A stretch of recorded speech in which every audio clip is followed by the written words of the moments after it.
তো আমরা ডিরেক্টলি কিনছি, এইটার জন্য তারা এই পলিথিন ধরে আমাদের জরিমানা করে।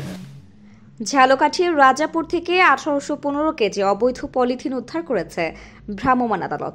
সোমবার বিকেলে মেডিকেল মোড় এলাকার মায়ের দোয়া রিসাইকেল কারখানার গুদাম ঘর থেকে এ পলিথিন উদ্ধার করে জব্দ করা হয়।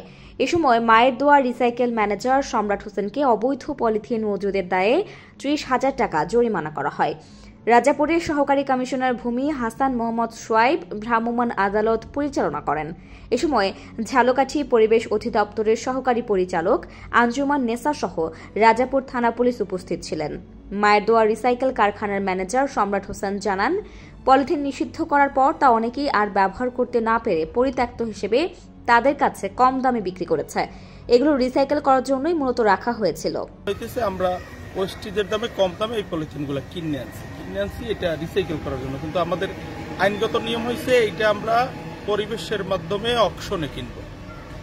তো আমরা ডিরেক্টলি কিনছি, এইটার জন্য তারা এই পলিথিন ধরে আমাদের জরিমানা করে। 30,000 টাকা জরিমানা করছে। না, কোনো কারাদণ্ড না। কারা করছে জরিমানা করছে বরিশাল বিভাগীয় পরিবেশ দপ্তর। ঝালকাঠি এইটা মানে করছে বরিশাল থেকে, ঝালকাঠি নতুন অফিস আসছে, উনি হচ্ছে ঝালকাঠিতে আছে। এই যে ম্যাডাম আসছিল উনি ঝালকাঠিতে আছে। দাম মেবি 2 লাখের আশেপাশে। আমরা কিনছি অনেক কমে, 70,000 টাকার মতন পড়ছে আমাদের সাথে। রাজাপুরে সহকারী কমিশনার ভূমি হাসান মোহাম্মদ সোয়াইব জানান, মজুত করেছে এমন সংবাদের ভিত্তিতে অভিযান চালিয়ে 1815 কেজি নিষিদ্ধ পলিথিন জব্দ করা হয়েছে এবং 30,000 টাকা জরিমানা করা হয়েছে।